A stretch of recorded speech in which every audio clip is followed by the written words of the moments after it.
following program is intended for listeners who are blind, have low vision, or another print disability that makes reading, holding a book, or turning a page difficult or impossible. The content is copyrighted by the respective publishers. For more information, please visit us on the web at nfradioreading.org. The Niagara Frontier Radio Reading Service now presents a reading of articles and features from USA Today for Thursday, February 12th, 2026.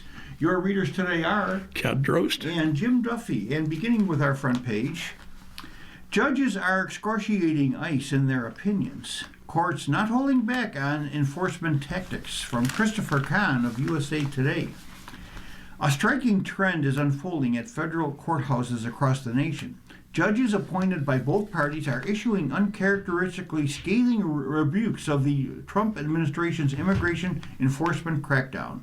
A senior district judge in Texas blasted the administration in January for what he described as an ill-conceived and incompetently implemented government pursuit of daily deportation quotas. Minnesota's chief judge said in an order that U.S. Immigration and Customs Enforcement has likely violated more court orders in January of this year than some federal agencies have violated in their entire existence.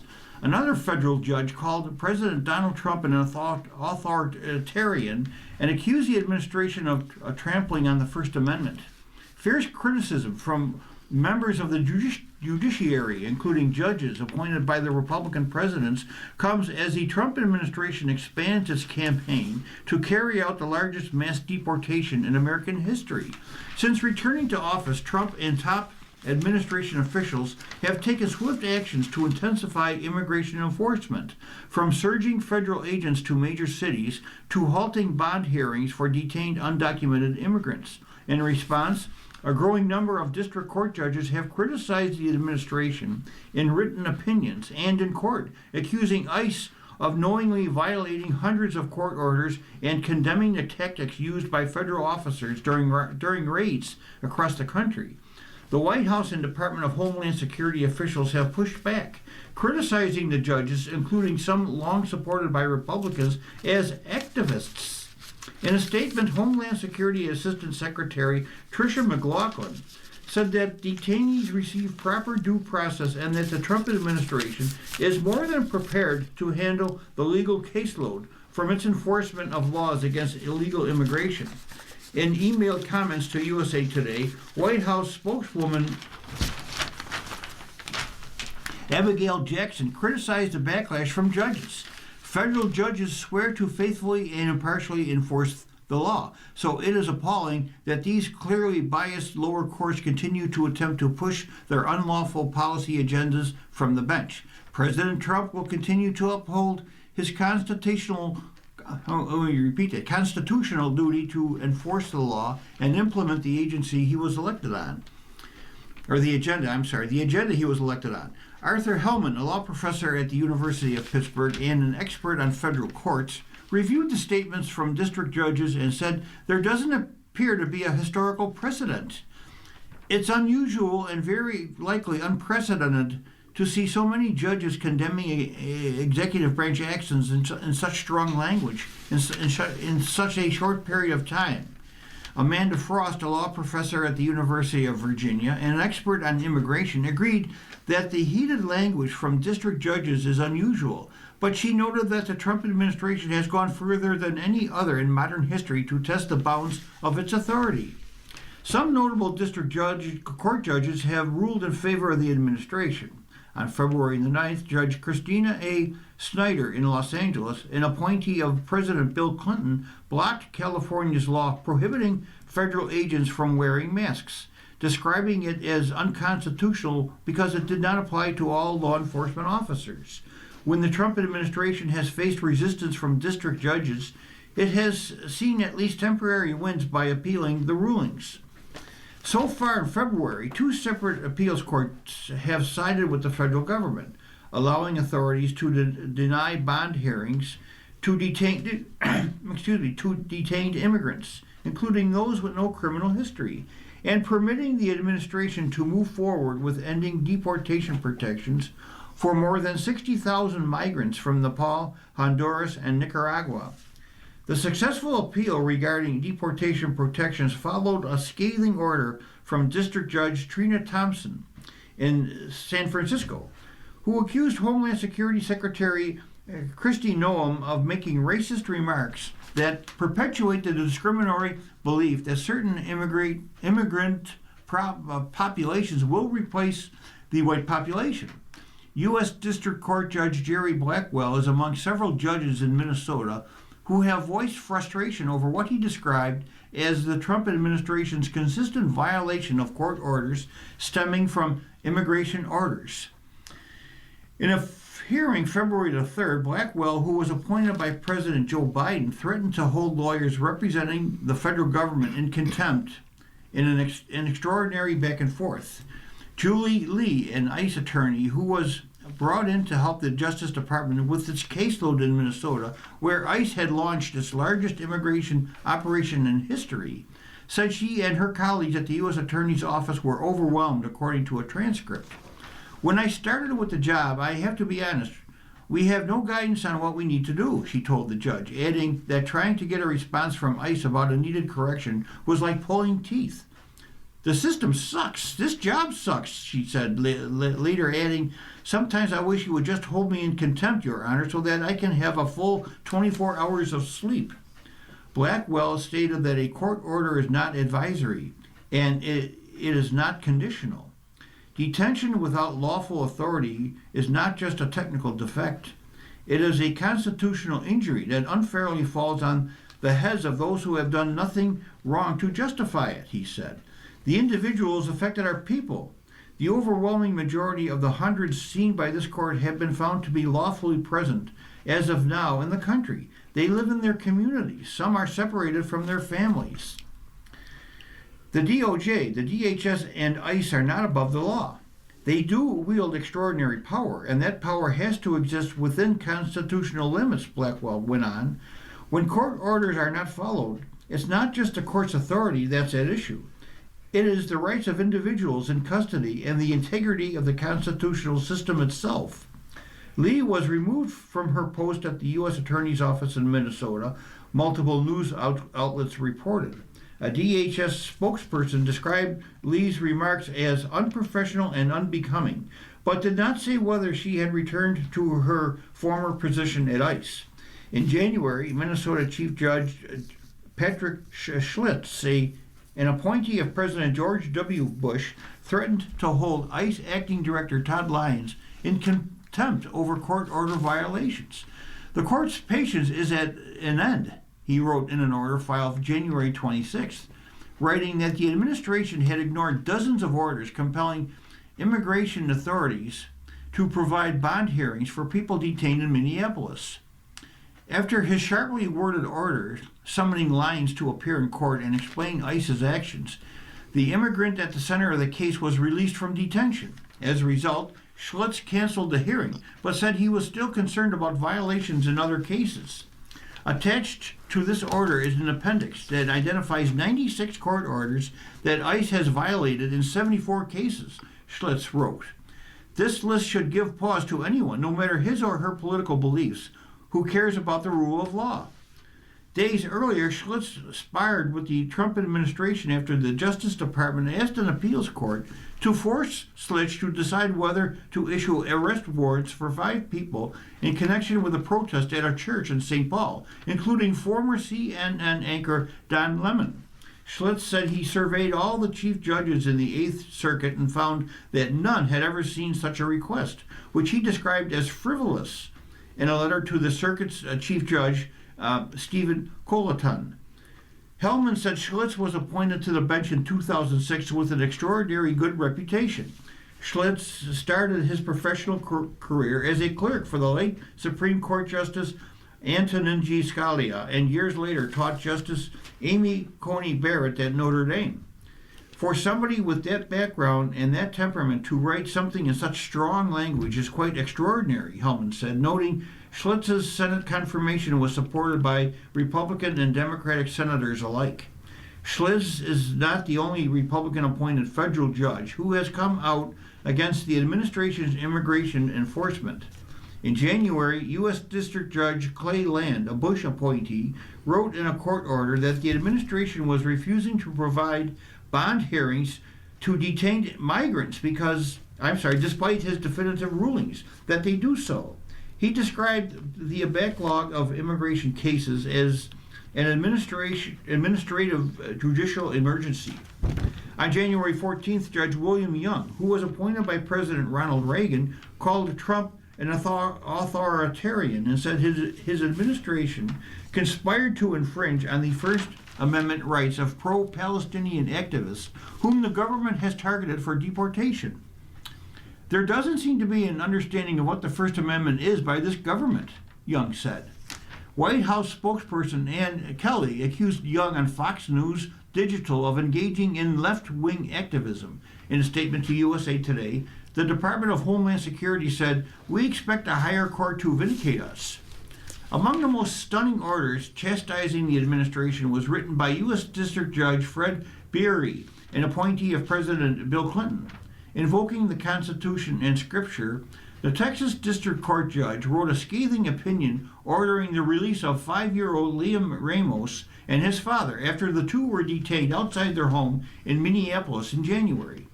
The case has its genesis in the ill-conceived and incompetently implemented government pursuit of daily deportation quotas, apparently even if it requires traumatizing children, Beery wrote. Apparent also is the government's ignorance of an American historical document called the Declaration of Independence. Beery compared the administration's actions to those of King George III, cited by the Founding Fathers in the Declaration of Independence. 33-year-old Thomas Jefferson enumerated grievances against a would-be authoritarian king over the nation. We, the people, are hearing echoes of that history. Beery's order also included an image of Ramos with a blue bunny hat and a Spider-Man backpack as a masked agent stands behind him, an image that came to symbolize the Trump administration's aggressive immigration enforcement. Under the image, Beery cited the Bible passages, Matthew 19:14 and John 11:35, recalling Jesus Christ's reply to his disciples when they tried to prevent children from approaching him.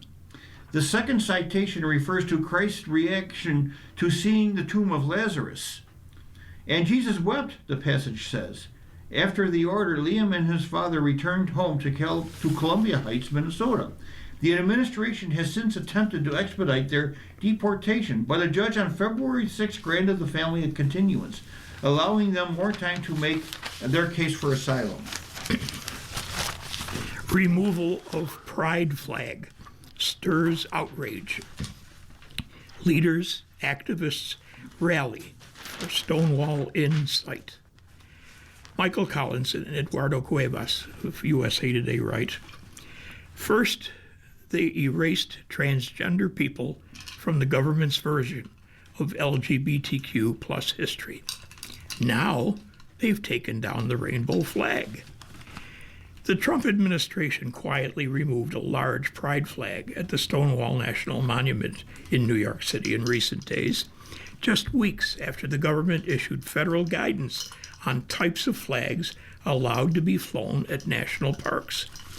Volunteer caretakers of the monument noticed that the rainbow-colored flag had been removed on Monday, February the 9th.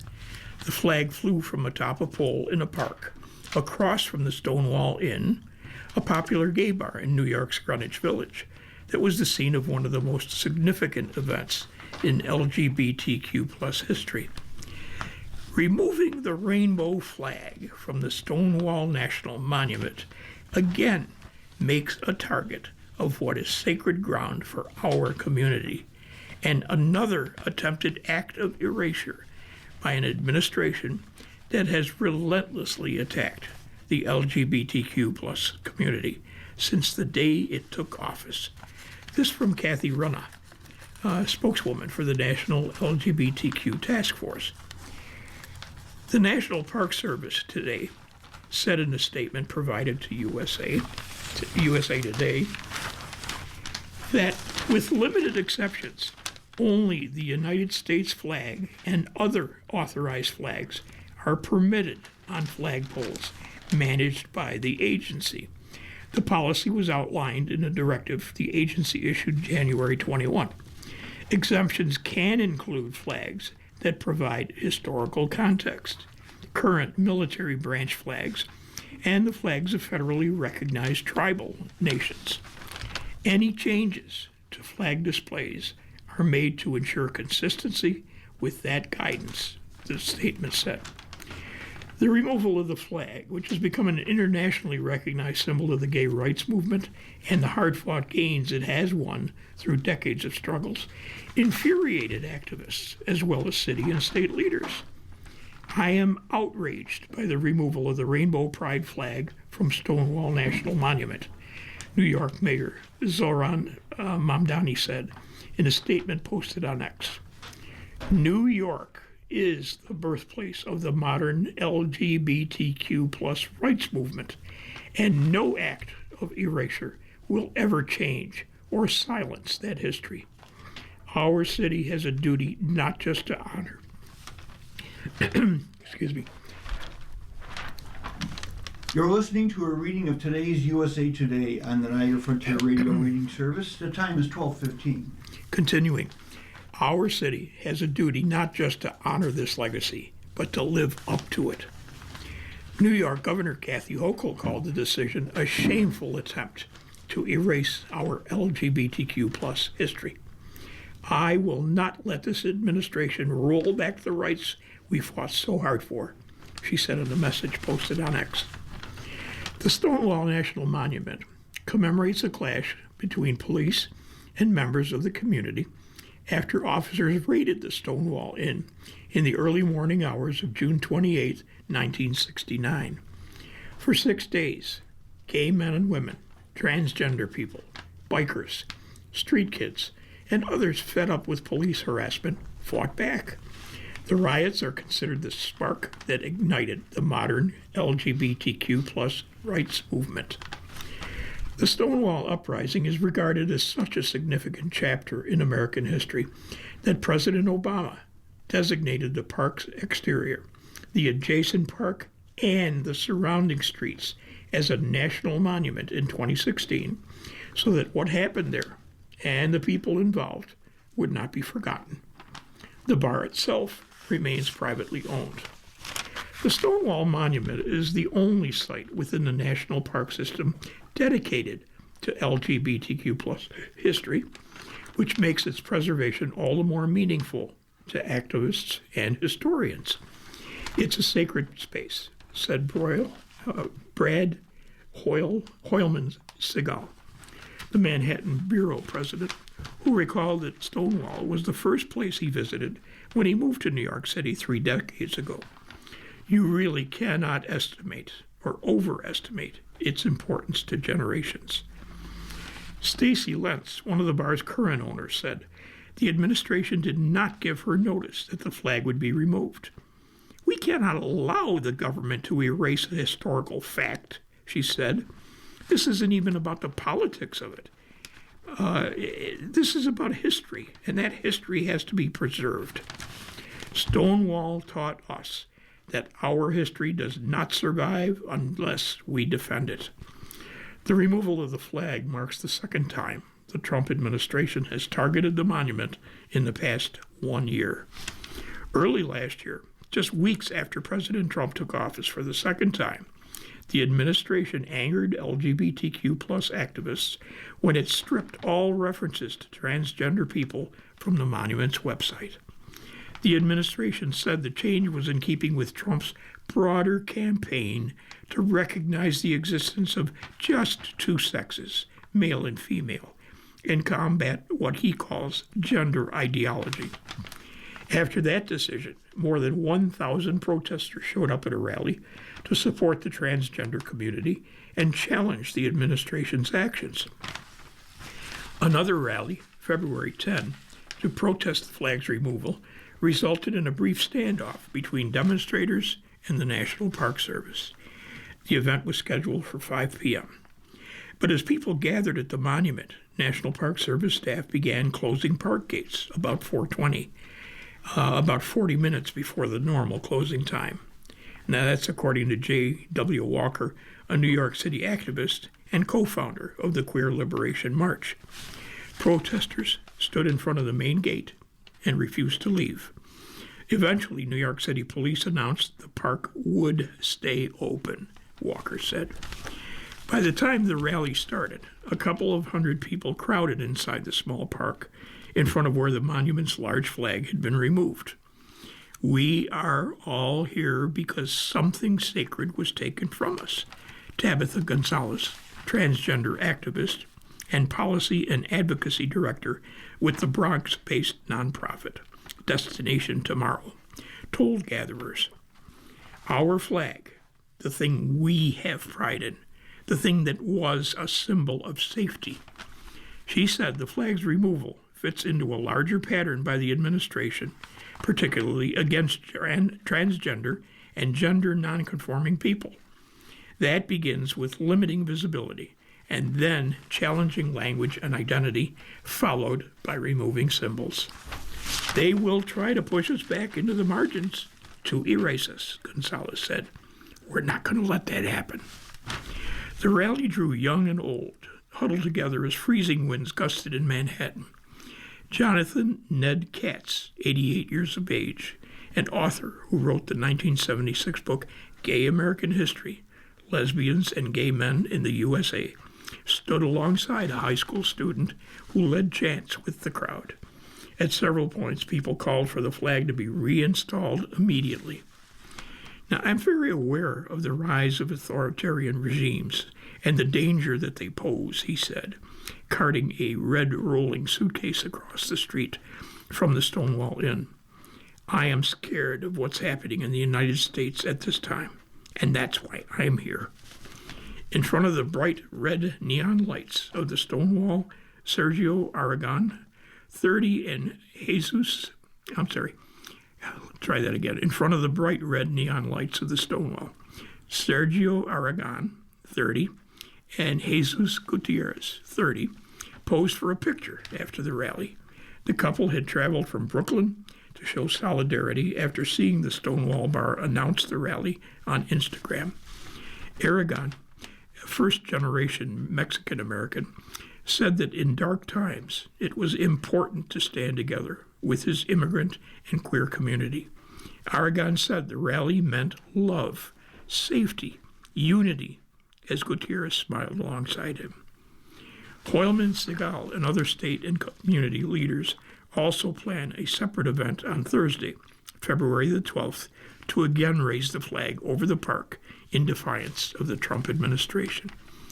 This is a flashpoint, just as it was back in 1969, for standing up for what you believe is right, Hoylman Segal said.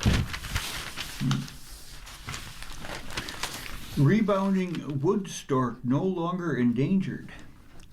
From Dinah Voiles Pulver of USA Today.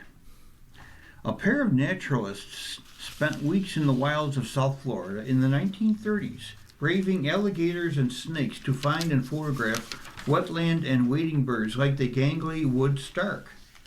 Unlike many of the birds that Helen and Alan Cruikshank found in the Everglades, the storks had not been decimated by plume hunters decades before because the homely bird's feathers weren't prized for ladies' hats.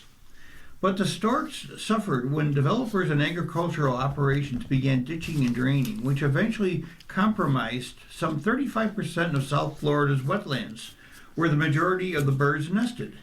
By the late 1970s, the nation's only native storks had plummeted from an estimated 20,000 nesting pairs to about 5,000. They were placed on the endangered species list by 1984. Now, after 40 years of conservation and protection efforts, the U.S. Fish and Wildlife Service has ruled the population is no longer in immediate danger of extinction, with breeding colonies established across Florida, Georgia, and into the Carolinas. In a decision that has been years in the making, the Wildlife Service will remove the stork from the federal protected species list effective March 12th, according to a February 10th notice in the Federal Register. The species no longer meets the definition of an endangered species or threatened species, the Wildlife Service stated. For Billy Brooks, a former biologist and wood stork recovery lead with the service who retired in 2025, the decision is the culmination of decades of successful collaboration. The rebuilding program has been truly one of the greatest representations of how you would like to see recovery work, Brooks told USA Today. Expansive efforts to recover the birds included multiple governments, nonprofits, for-profits, and private landowners. The risk of the storks becoming endangered is quite lessened due to the extensive breeding range, the overall range, and the number of breeding colonies, he said. It's exponentially larger than historically, according to Brooks. Like other wetland and wading birds, they were once found primarily in South Florida. Today, the wood stork can be seen in dozens of states to the north after breeding season concludes. Last year, a stork was spotted in Wisconsin for only the third time in history. Over the more than 50 years since the Endangered Species Act was approved in 1973, more than 1,200 plant and animal species in the United States have been added to the list. At least 5 dozen have recovered to the point where they were removed from the list, including the bald eagle. As part of their recovery, the storks expanded into different habitats, using a mosaic of wetland types, such as forested wetlands, according to Brooks. Not many other species do what wood storks have done. The birds have figured out how to use all kinds of created wetlands, such as golf courses and retention ponds. Excuse me, said Dale Golick, and Dowd Chair for Conservation and Biodiversity at Texas A&M University's Hart Research Institute. Even when they're in odd habitats, it's still exhilarating to see these wild birds doing what they do in a natural marsh. The birds have the flexibility to explore new habitats and eat new foods that might be really important in a period when the environment is changing rapidly, like it is now, said Golick, who spent years in South Florida working on wood stork recovery before moving to Texas. Traits that lend themselves to exploration and adaptation reduce the risks and lessen the chance for catastrophic population failures when the birds are using multiple ecosystems, he said. This ability to exploit new human habitats might be what's saving them. That's what I'm holding on to. That gives me reason to be optimistic. These gangly birds are sometimes called flintheads or ironheads because of their distinctive heads and necks. These facts are worth noting about the species. They feeds in shallow wetlands, eating fish and other aquatic prey. Stands as tall as 45 inches and his wingspans up to 65 inches. While adults are generally silent, chicks make raucous noises that can be heard a quarter of a mile away from a nesting colony. Excuse me. The delisting is not a decision everyone supports. During a 2023 public comment period, Audubon, Florida, and the Center for Biological Diversity argued against removing wood storks from the list. The nonprofit said it would be premature to delist the birds because they had not recovered to previously established goals within the Everglades and may never return to the large mega colonies that once existed in South Florida. Prematurely delisting the wood stork could impact its future viability, wrote Elise Butler Bennett, senior attorney for the Center for Biological Diversity, in its 2023 comments. Delisting the stork might send a false signal to the public that the wood stork no longer requires consideration, which in turn may result in reduced conservation, particularly when it comes to threats, wetland destruction, and degradation, Bennett wrote. North Carolina wildlife officials supported removing the wood stork from the list, and so did Georgia wildlife officials, but with caveats. Like the environmental groups, Georgia raised concerns about what it could mean for wood stork colonies on private lands if they lose the protection of being a federally listed species. Removal from the protection of being a federally listed species. Removal from the 10 inches of sea level rise has been reported over the past 50 years. If the wood storks are to be delisted, it would be critical to carry out a robust monitoring program for at least 10 years, according to Elliott. The listing documents, if we're not protecting wetlands to the same degree, does that set up a new situation or dynamic for the wood storks? George Golick asked. It's really important to not only protect navigable waterways, but also seasonal or alternate wetlands. Even small wetlands that don't look like much can be critical for the birds at crunch times, he said.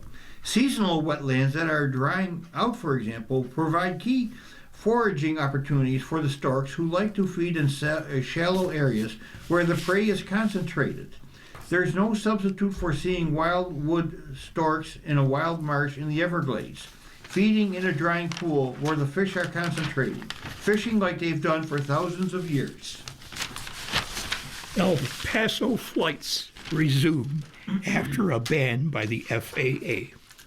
Drone incursion threat cited for restrictions.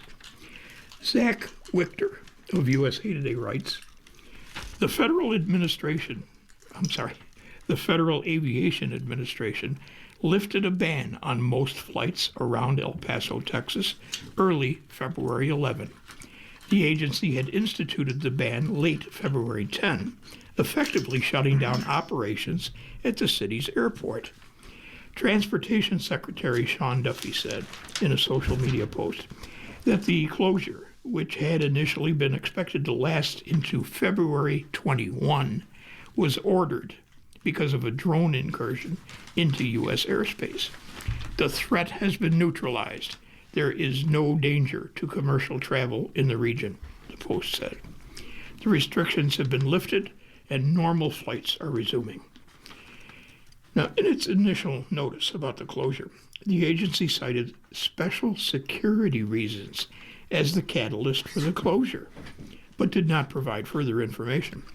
As of Wednesday afternoon, the exact reason for the airspace closure remained unclear. While Duffy's post suggested it was the result of criminal foreign drone activity, Mexican President Claudia Sheinbaum said during a February 11 news conference there was no information about drones on the border. Citing unnamed sources, CBS News reported the closure was related to Pentagon drone testing, not an active military operation. A social media post from the El Paso airport acknowledged the closure. All flights to and from El Paso are grounded, including commercial, cargo, and general aviation.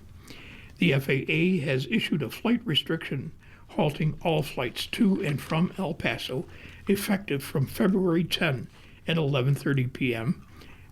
To February 20 at 11:30 p.m. Travelers should contact their airlines to get more up-to-date flight status information, according to the Post. So, which airlines actually fly to El Paso? Well, that airport is served by Alaska Airlines, American Airlines, and American Eagle, Delta Airlines, Frontier, Southwest, and United Airlines and United Express. These airlines were those airlines were scheduled to operate a total of 43 departures from the airport on February 11, according to Cirium. It's an aviation analytics company. Their data shows that those flights could carry more than 5,900 passengers in total. United and Southwest issued travel waivers to offer affected passengers extra flexibility to rebook their flights. The restriction covered a 10-mile area around El Paso and applied to all airspace from the ground up to nearly 18,000 feet. Under the restriction, aircraft were not allowed to fly in the area unless they received specific authorization from federal officials. It did not affect nearby Mexican airspace. Robert W. Mann, Jr., former airline executive and current president of R.W. Mann & Company, an airline consultancy, said the move was unprecedented. Now, travelers are encouraged to contact airlines for flight status and rebooking information. If your flight was affected, by the airport closure, you are entitled to a full refund if you chose not to travel. Airlines will likely try to accommodate passengers affected, but El Paso is hundreds of miles from any other airport with commercial service. Among the nearest are Albuquerque, New Mexico. That's at least 3.5 hours drive away. And Tucson, Arizona. That's 4.5 hours. According to Google Maps. Southwest Airlines acknowledged the closure to USA Today. At the direction of the FAA, Southwest has paused all operations to and from El Paso International. We have notified affected customers and will share additional information as it becomes available. Nothing is more important to Southwest than the safety of its customers and employees, according to the statement. The airline did not specify how customers were being reaccommodated. The other airlines serving El Paso did not immediately respond to a request for comment.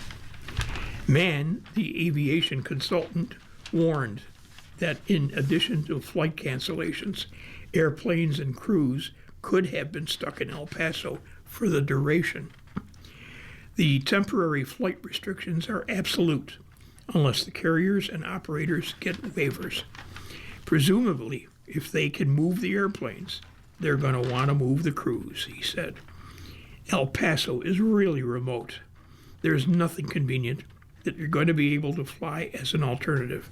You're talking hours away by car, according to Mann, suggesting that airlines may have to resort to moving crews over land to get them out of the city.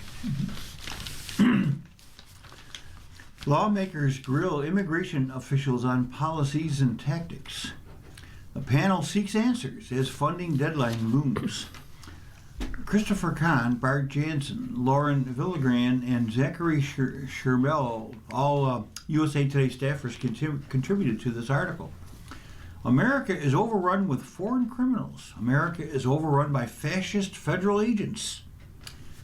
These two opposing views, caricatures of a politically polarized country, dominated a House Homeland Security Committee hearing February 10th, in which the Trump administration's top immigration enforcers testified before Congress for the first time since 2 Americans died at the hands of federal agents in Minneapolis. The shootings of Renee Good and Alex Preddy and agents' tactics have alienated a growing share of Americans and caused friction in the GOP. But Republicans appear to be betting that hardline immigration enforcement will continue to play well with voters, and Democrats failed to extract any meaningful admissions from the leaders of immigration and customs enforcement and customs and border protection. Congress faces a deadline, February 13th, to avert a shutdown of the Department of Homeland Security as Democrats and Republicans deadlock over a possible overhaul to the agency.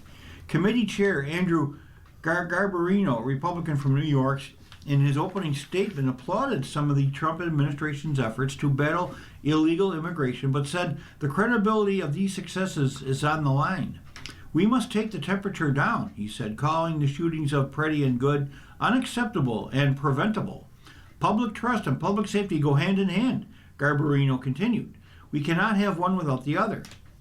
Ranking Democrat Benny Thompson, Democrat from Mississippi, and Homeland Security's reckless, careless acts and decision to initially block independent investigations into the deaths of Good and Preddy are the stuff of dictatorship, not democracy. Homeland Security Secretary Kristi Noem has blood on her hands, he said. Todd Lyons, acting director of ICE, would not apologize to the families of Good and Preddy for President Donald Trump and his aides calling them domestic terrorists, saying the leaders had a right to their comments. However, he said, I welcome the opportunity to speak to the family in private. He and CBP Commissioner Rodney Scott committed to releasing the full reports and findings of investigations into both shootings. Preddy's killing is being investigated by the FBI, the DHS, and the Justice Department's Civil Rights Division. The Justice Department and the FBI initially declined to investigate Good's death. Agency leaders defended their employees. Scott and Border Patrol agents in the interior of the country are facing aggressive interference and intimidation. He thanked Trump and Noem for allowing the agency to establish the most secure border in our nation's history, while criticizing the Biden administration's immigration enforcement.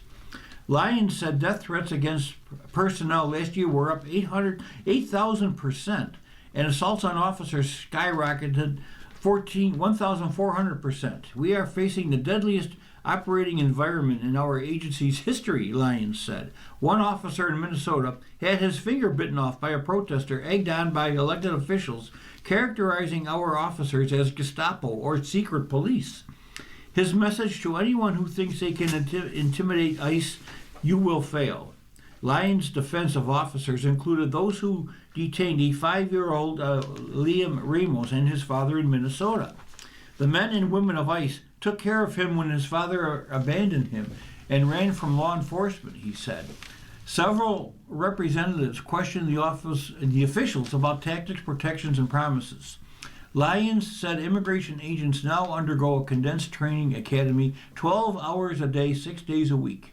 Previously, trainees attended the academy 5 days a week, 8 hours a day, he said. Current law enforcement officers receive reduced training that focuses on enforcement.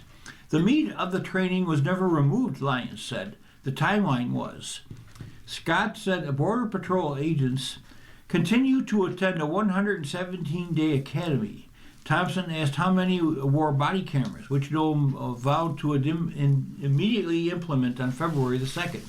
About 13,000, the official said, acknowledging that more than half the staff in the field didn't have them yet. Representative Lou Correa, Democrat from California, said U.S. citizens in his district are worried about being mistaken for undocumented immigrants. They're asking, Correa said, what do I have to carry with me? Is carrying a passport enough? Lyons said U.S. citizens don't have to carry a passport. He added that he didn't know of a single case of an American being detained. Several citizens have sued ICE on accusations of wrongful detainment. And a representative said Magaziner, the Democrat from Rhode Island, played videos of 2 incidents when Border Patrol agents used pepper spray during enforcement actions. In one case, the spray went into the window of a car of U.S. citizens, including a 1-year-old child in a Chicago grocery store parking lot. In another case, a man in Minneapolis was sprayed in the face while already pinned to the ground. Scott said that every allegation about use of force is investigated and that the goal of using pepper spray is to de-escalate the situation. Jumping over to the money section, a Georgia man has a beef with meat labels. Videos show weight discrepancies at 3 different stores. Betty Lynn Fisher of USA Today writes, a Georgia man has gone viral for a series of TikTok videos where he says mislabeled meats at 3 Walmarts have led some shoppers to be charged more than double what they should have paid. In the first video, uploaded January 17, Jimmy Rig shows an unknown brand of chicken breasts. Price $19.20. It's at a store in Commerce, Georgia. Rig questioned the 4.66 pounds written on the label. When he weighed the package on a nearby scale, it was only 2.37 pounds.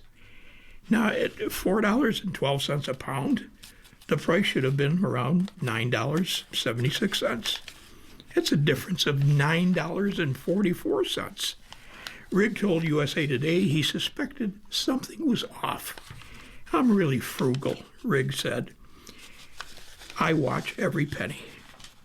On subsequent shopping trips, Rig said he found similar discrepancies at 2 other Walmart locations, both of them in Beaufort, Georgia. In his most viewed video, which has 9.8 million views as of February 5, he weighs 7 Kentucky Legend brand hams at one of the Beaufort stores. Rig takes a 2-pound dumbbell from the sporting goods section, puts it on the scale to show the scale is calibrated correctly. It shows 2.02 pounds. Rig found most of the hams were similar to the first one he weighed. The label said 4.93 pounds. Cost $24.55. But it actually was 1.83 pounds. That should have cost $9.11. It's $15.44 overcharge? You're listening to a reading of today's USA Today on the Niagara Frontier Radio Reading Service. The time is 12:45. Getting back to the outrage, at least one of the meat manufacturers, Kentucky Legend, posted a statement on its website acknowledging an error at the store, but not the one Rig had visited. It said that there were some weight discrepancies with its brown sugar honey ham at a Walmart in Commerce, Georgia. Now, our investigation confirmed that this error was isolated to a 5-minute window on a single production date.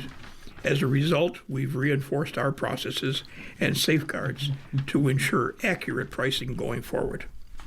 That's what the statement said. We take full responsibility to fix the problem and pledge to make it right for those impacted customers. The statement continued.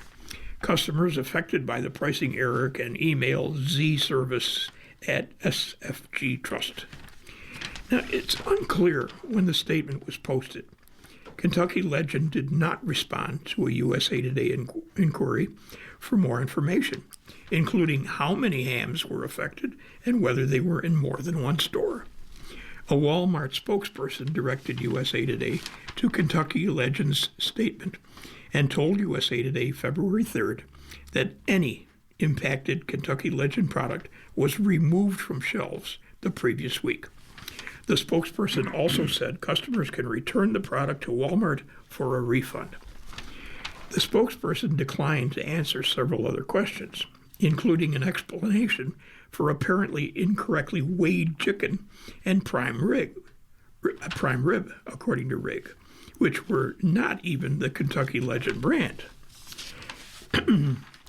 Now, Walmart has had issues with grocery weights in the past.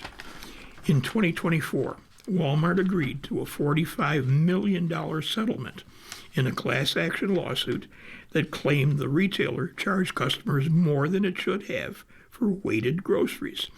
According to the settlement, frequently asked questions, the litigation had to do with the per unit prices of weighted citrus and shelf tags that displayed a weight that was higher. For other weighted goods, like meats, the plaintiff alleged when an item's shelf price was lowered, it was not reflected at the checkout.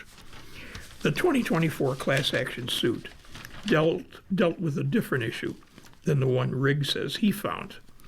Kimberly Donaldson Smith, lead counsel for the plaintiff, told USA Today, the conduct that appears in the videos as it has been described to us is not what the settled case involved, according to Donaldson Smith in an email.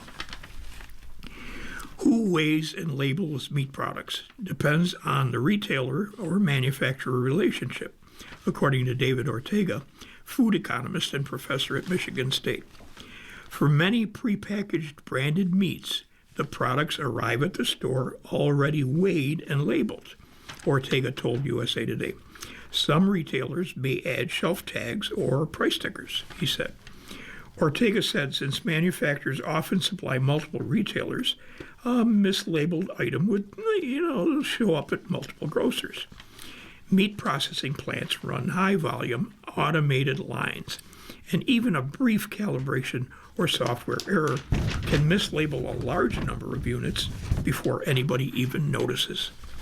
Most issues are unintentional and stem from equipment errors, system glitches, or human error, rather than deliberate fraud, according to Ortega. He added that there are strict laws that only allow for small deviations in weight. However, Ortega added, the discrepancies shown in the videos at nearly twice the actual weight, they're pretty substantial and beyond what is typically allowed. Consumers have a right to receive what they pay for, and accuracy in weights and measures is very important. Now, Rig said he was happy Kentucky Legend acknowledged the mistake, but he has more questions. Rig told USA Today he was disappointed that Walmart would not acknowledge what he sees as a bigger problem with the labeling and pricing of meat products beyond Kentucky Legend. His 9 TikTok videos have been viewed by more than 20 million people as of February 5. He said that many of his TikTok followers are reporting finding similar weight and price discrepancies among meats and other products at Walmarts in their states and at other retailers. One follower who said he worked at a Walmart in Michigan said he'd found mislabeled Kentucky Legend hams there. It's unfair that consumers have to investigate and report these errors, Riggs says. He has filed a complaint with his local Weights and Measures department, has not heard back. They keep putting it on us to figure it out. It shouldn't be our problem. Hollywood director Bay sues Cadillac over Super Bowl ad. From Jackie Charniga of the Detroit Free Press and also the USA Today Network. General Motors unveiled the livery, I should say, of the first Cadillac Formula One team car in a TV commercial airing during one of the most expensive time slots possible, the Super Bowl. But before it even aired, the team was slapped with a lawsuit. Cadillac has gone to considerable expense leading up to its long-awaited Formula One debut this year as an 11th expansion team at the 2021 Australian Grand Prix in Melbourne. The minute-long spot revealed the vehicle during the broadcast at Levi's Stadium in Santa Clara, California on February the 8th. Cadillac Formula One CEO Dan Towers said in an interview that the brand spent up to $20 million for that slot. Meanwhile, the ad could cost the company even more. Within 24 hours before the commercial's airing, it attracted legal action by Hollywood director Michael Bay. As The Athletic and the Rolling Stone first reported, the Transformers and Armageddon director filed a $1.5 million breach of contract and fraud lawsuit in Los Angeles on February 6th over allegations the advertisement used his ideas without payment. The commercial appears to compare the completion of the Formula One vehicle to the space race by underscoring images of the vehicle with snippets of a 1961 speech delivered by President John F. Kennedy discussing plans to place an American on the moon before the end of the decade. According to a statement emailed to the Detroit Free Press, part of the USA Today Network, and attributed to Cadillac Formula One team spokesperson, the team behind the ad was actually in talks with Bay to direct. But after 2 meetings, it became clear he couldn't meet our timeline, and there ultimately wasn't a path forward. It's unclear why he's bringing this claim, since the concept and creative were already developed, and we were only exploring him as a director, the statement said. At the time of the suit, the ad had not yet been released, which the Cadillac F1 team noted was unusual. We are confident this will be resolved appropriately. Even so, we still admire Michael Bay's creative brilliance and would welcome the opportunity to work together in the future, the statement concluded. The ad was instead directed by Sam Piling, according to the company. This year's Super Bowl had an expected audience of more than 130 million viewers, according to GM. Once the black and white livery made its debut on television, a replica of the Cadillac Formula One team car was revealed in Times Square the evening of February the 8th. The team sent an undated statement attributed to Towers that the team has a lot of respect for Bay and that he was disappointed about the lawsuit. Certainly all of the creative was done well in advance of us ever speaking with him. We wanted to talk with him about a role as director, not taking creative ideas from him. The group that we worked with did an excellent job developing all that, and so we're confident that it will be all resolved amicably, he said. But from our standpoint, last night was a huge success, and we're very proud of the work that was done. That's all I can say on it. The Detroit automaker stoked excitement for its first Formula One car through a fog-drenched reveal of a version of the livery at its new global headquarters in Detroit in January at the sold-out Detroit Free Press Breakfast Club event. That vehicle, which GM's Formula One team referred to as Shakedown Livery on X, was a preliminary rendering of the brand's real Formula One car. This was the second ad that GM ran on Super Bowl Sunday during pregame coverage. Chevrolet aired a new commercial that was a modern interpretation of the brand's ad. See the USA in your Chevrolet, sung by the late legendary entertainer and television host Dinah Shore. The updated commercial features the same song, but sung by an up-and-coming country singer, Brooke Lee, known for the songs Dandelion featuring Lucas Nelson and So Beautiful. Airing during the pregame show was less expensive than during the show proper. A 30-second commercial during Super Bowl 60 cost about $8 million on average, according to Mike Marshall, head of global advertising for NBC Universal, who quoted that figure on a podcast last month. Some new-collar jobs don't require a college degree. The job market is faltering. Wages not keeping pace with inflation. Many Americans question the value of a college degree, but America is still awash in good-paying jobs. Not all of them require a college diploma. In a new report, the job seeker site Resume Genius surveys the best of the new-collar jobs. 10 fields that offer high salaries and do not always require a 4-year degree. And what's a new-collar job? Resume Genius defines it as a profession that stresses work experience and non-traditional educational paths, including academic certificates and online training. The U.S. Department of Labor lists a bachelor's degree as a requirement for most or all of these 10 positions.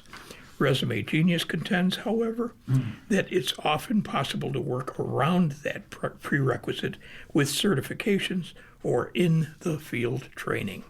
So, here are the 10 of the best new-collar jobs. Marketing manager, human resources manager, sales manager, computer network architect, general and operations manager, information security analyst, sales engineer, health service manager, art director, construction manager. You're listening to a reading of articles from USA Today for Thursday, February the 12th, 2026 on the Niagara Frontier Radio Reading Service. We will return for more readings after this short break. Your readers today are Ken Drost and Jim Duffy. If you're worried about food, heating assistance, or other basic needs for your household, help is available. Call 211 for local food pantries, meal services, and other supports in your neighborhood. That's 211. Available 24 hours a day, every day, with free and confidential referrals. Get the help you need today.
We'll continue now with our reading of articles from today's issue of USA Today. Your readers are Jim Duffy and Ken Drost.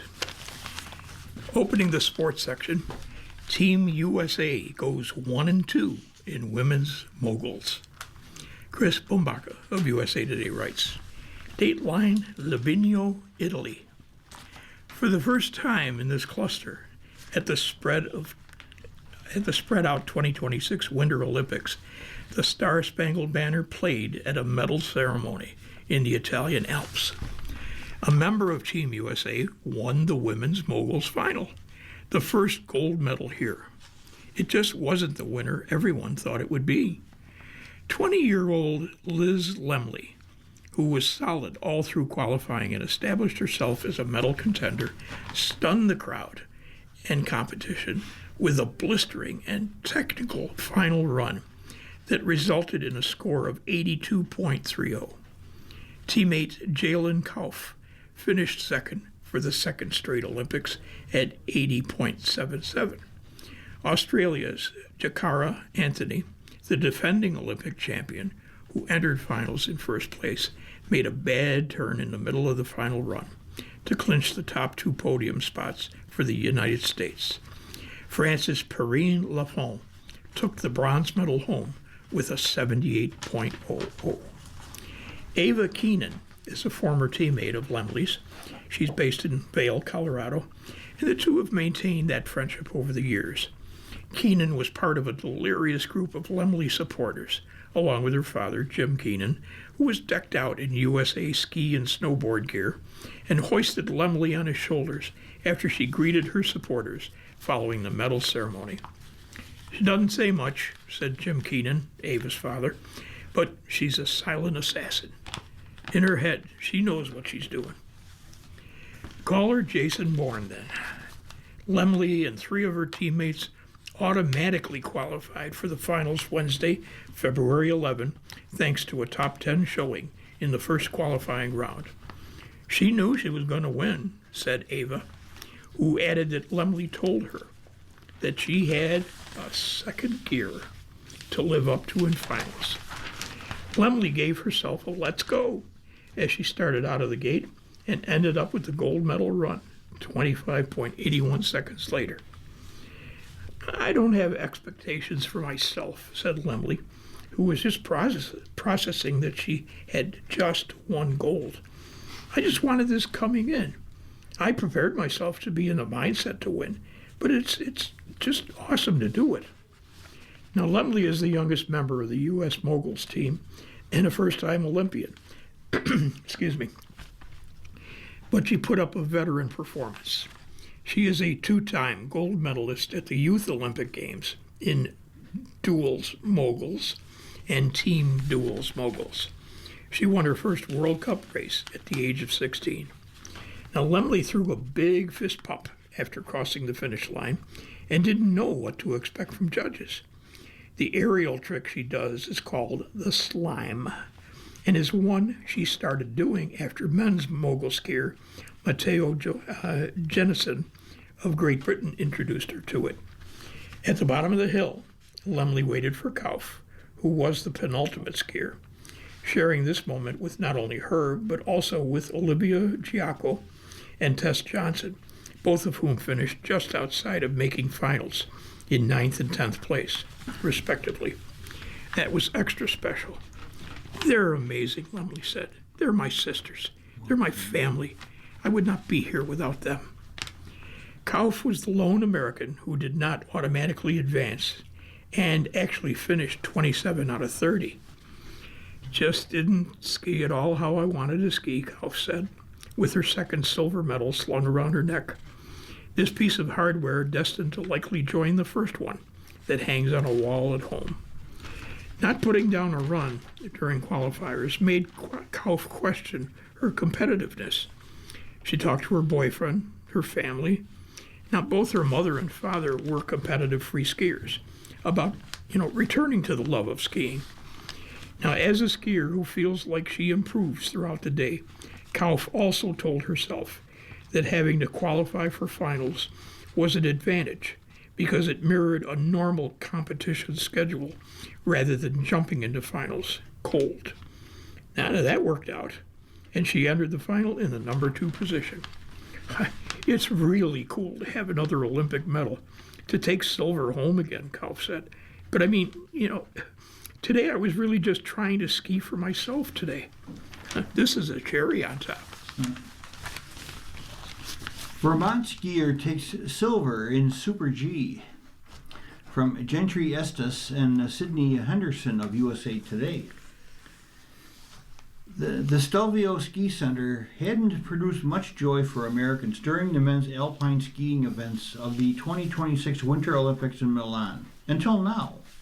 Ryan Cochran-Siegel won silver during the men's Super G competition on Wednesday, February the 11th, defending his silver medal in the same event at the 2022 Beijing Games. Cochran-Siegel's silver comes on the 54th anniversary of his mother, Barbara Cochran, winning slalom gold at the 1972 Winter Olympics in Sapporo, Japan. Cochran was in the stands for the race and proudly cheered on her son. She was spotted on the NBC broadcast recording a video of Cochran-Siegel as he awarded silver during the medal ceremony.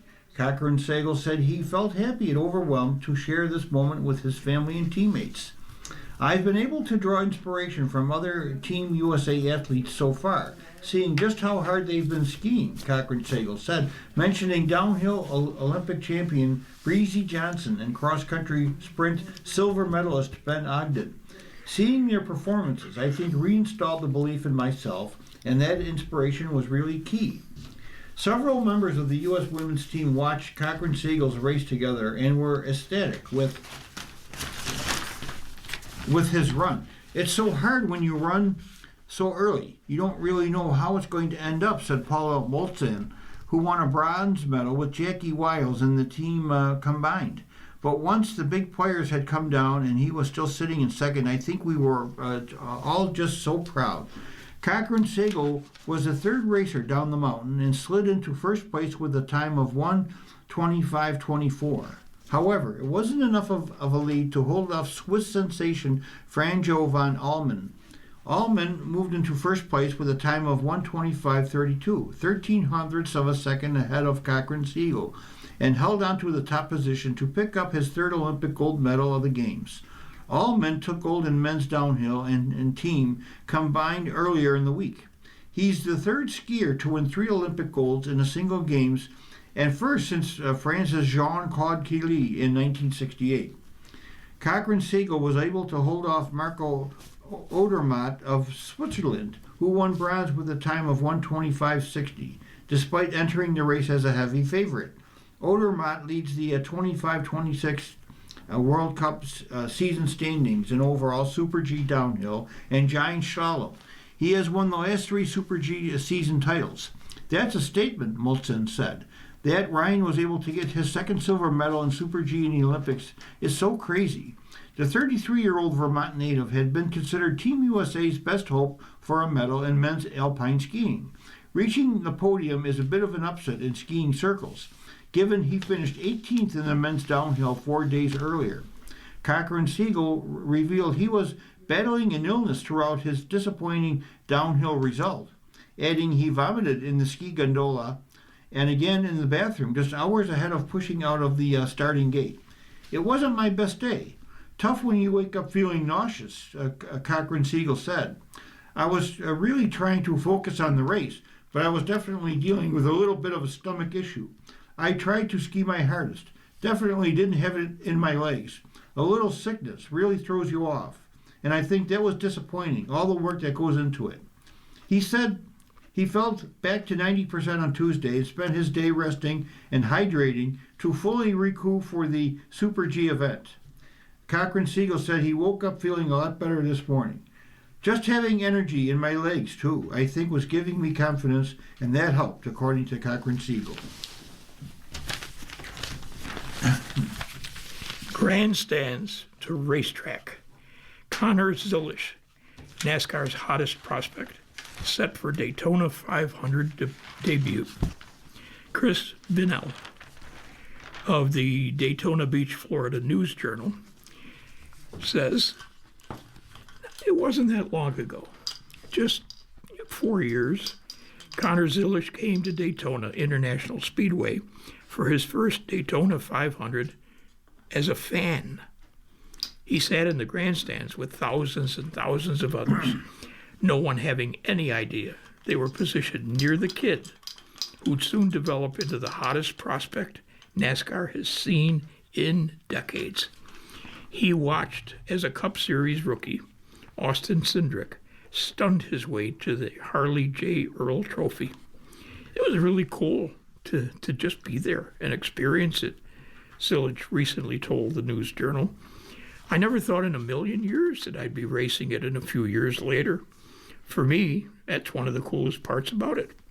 4 years ago, I was in the grandstands. Didn't even have enough connection to get myself into the pits. Now I'm racing in it. Yeah, now it's Zilisch's turn to debut in the Great American Race. After falling just short of an Xfinity Series title last season, the 19-year-old is entering his first Cup season in the number 88 Chevrolet of Trackhouse Racing. I wouldn't say there's a whole new mindset, but there's certainly a newfound level of excitement going into it, he said. It's definitely one of the coolest events that I'd ever participate in as a driver. And I think for that reason, my first one is definitely going to be special. It definitely brings a lot of excitement. That's definitely one race that I'm looking forward to this coming season. A Charlotte area native, Zilisch grew up watching the Daytona 500 on TV. Before long, he was competing at the World Center of Racing. He's turned plenty of laps there. A month before attending his first Daytona 500 as a 15-year-old in 2022, he hit the iconic track and placed fourth in his first Mazda MX-5 Cup race during Rolex 24 week. He participated in the 24 Hours of Daytona itself, each of the last 3 Januaries, and he picked up an LMP2 class victory in 2024. He served as 1/4 of the Cadillac prototype team that ranked second overall this year. Now, it's always good to get into a race car before the season starts, Zilisch said. A race car is a race car at the end of the day. Getting all those muscles warmed up and remembering what it's like to be in a competitive mindset, always good. But when it comes to the actual race, there's not much you can correlate between the two. Zilisch also ran the Xfinity race last February at Daytona, finishing number 27.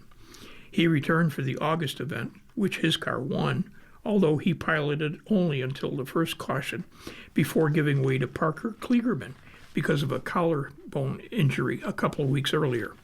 It still counted as one of his series record 10 wins.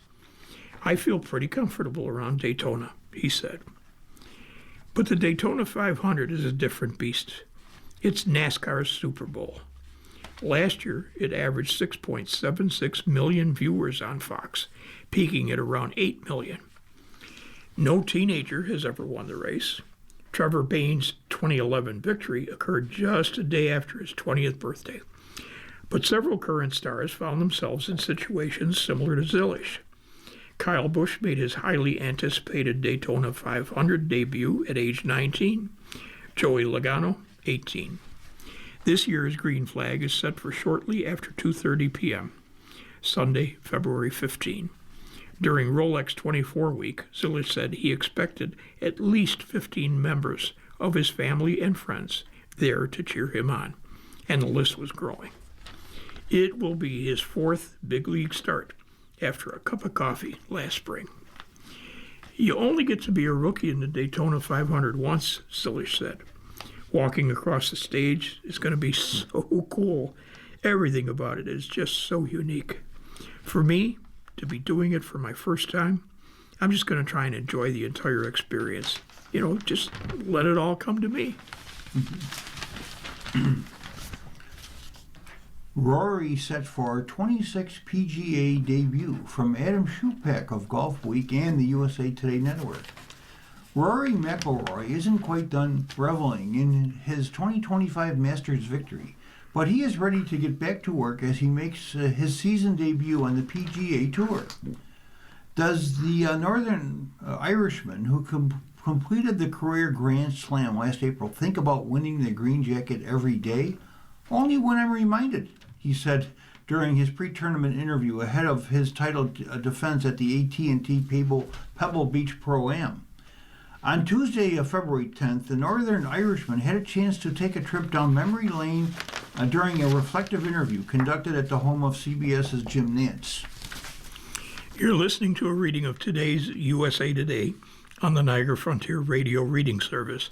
The time is 1:15. Continuing, one of the shots he undoubtedly will regale friends with for the rest of his life is the rope-hooked 7-iron he hit around the Georgia pine trees for his second shot at the par 5 15th at Augusta National in the final round, arguably the signature shot of the tournament, which stopped inside 10 feet from the hole. Asked if he had given one of his 14 clubs in the bag from his victory in Augusta National to commemorate its achievement, a long-standing tradition for champions, McIlroy said, "I didn't realize this, but I flew back the day after on Monday and I basically didn't see my golf club since posting the playoff, and I saw that my 7-iron was missing. I was like, that's a pretty important club." It turned out that McIlroy's business manager, Sean O'Flaherty, had already given it to Augusta National.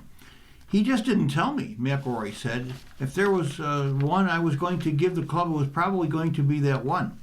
McIlroy stuck a new 7-iron in play when he next teed it up at the Zurich Classic of New Orleans. Safe to say that in the lead up to April and his title defense in Augusta, the reminders of McIlroy's Masters moment will only be amplified.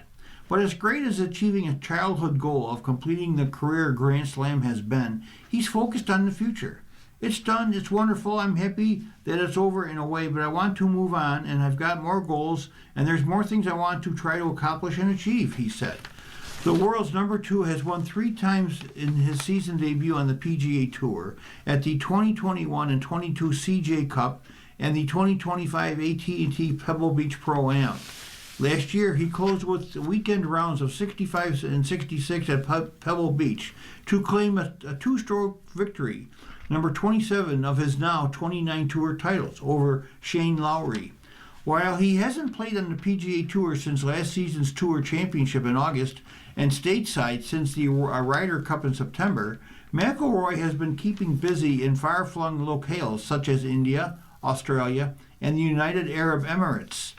"You haven't watched the last 6 months when I've been gallivanting the world," McIlroy said to a reporter. He played twice in Dubai on the DP World Tour last month, shaking the rust off and working with his longtime coach Michael Bannon in the lead up to his return to action. He also confirmed that he has returned to his tailor-made RORS prototype irons, the blade style set he has played for most of his career, after testing cavity back options late last season and into early 2026. "That experiment is over," he said. "Back to the trusty irons that I've played basically my whole career."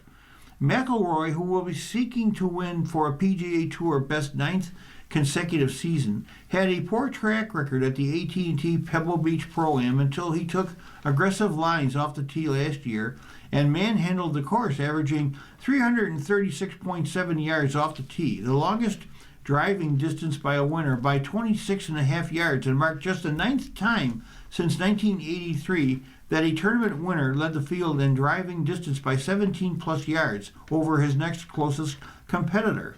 He led the field that week in strokes gained off the tee at plus 1.49, accounting for 42% of his total strokes gained. Nevertheless, McIlroy still credited his putter as being the key contributor to hoisting the trophy on Sunday. "It was probably the best putting performance I've ever had on POA greens," he said. "I usually come to the West Coast and I struggle a little bit on the POA, and last year I didn't. I hold a lot of putts." Mastro turns misses into a moment. Chris Bomaka, again, of USA Today, writes, "The United States women's snowboarder, Maddie Mastro, comforted a competitor in the mixed zone following a women's half-pipe qualifying Wednesday, February the 11th, at the 2026 Winter Olympics. "How'd you go?" the 25-year-old California native asked Canada's Brooke DeHunt. DeHunt responded. "How are you feeling?" Mastro followed. "Oh, I'm better," said DeHunt, who did not make it into the top 12 to move into the finals on Thursday night. "Sad, but..." Well, it was important for Mastro to do this because, well, she's been there before. At her first Olympics 8 years ago, Mastro made finals, but came in 12th out of 12. 4 years later, she finished 13th after qualifying and missed the finals. I think it's hard when you're that person and you're not in the finals. It doesn't really matter what anybody's going to say around you, Mastro told USA Today Sports. So it's harder to convey. I obviously know how they feel, and I'll express that to them and let them know they're not alone in that space. But it's definitely not a fun space to be in. The memory of watching her competition's scores post on the video board and her name sliding down the leaders list is something she's never going to forget. That feeling of wanting to transport out of my body, float into another world, far, far away from where I was, Mastro said. I'm going to cry thinking about it. And then to be here and be so content and happy in myself, my performance, not wanting to float away from my body, that was really, really nice. Mastro, going third overall and first of 4 Americans competing in women's halfpipe qualifiers, threw down a tasty first run that put her fourth, 81.00, entering run 2. She improved in her second run with an 86.00 to finish third in qualifying, behind USA teammate Chloe Kim and Japan's Sara Shimizu. Mastro broke out her signature double crippler trick that revolutionized the sport years ago. She also threw a backside 900 on her second run. That was awesome to see, said USA teammate Bea Kim, who finished 10th and made finals in her Olympic debut. She's been working on that. The goal wasn't to improve her score during her second run, Mastro said, but to keep building on her riding, the tricks she wanted to execute, and how she wanted to feel at the end of the run. I feel like I accomplished that, she said. Mastro wouldn't say that the qualifying success gave her an extra confidence. The performance washed away her anxiety and qualifying demons, however. I definitely was very, very nervous today. I haven't always had the best Olympic performances, she said. Those past performances were hard to digest, Mastro said during a pregame news conference. Over the past 4 years, she's worked hard to change her mindset about those missed chances and refocused how she mentally wanted to show up at the Olympics.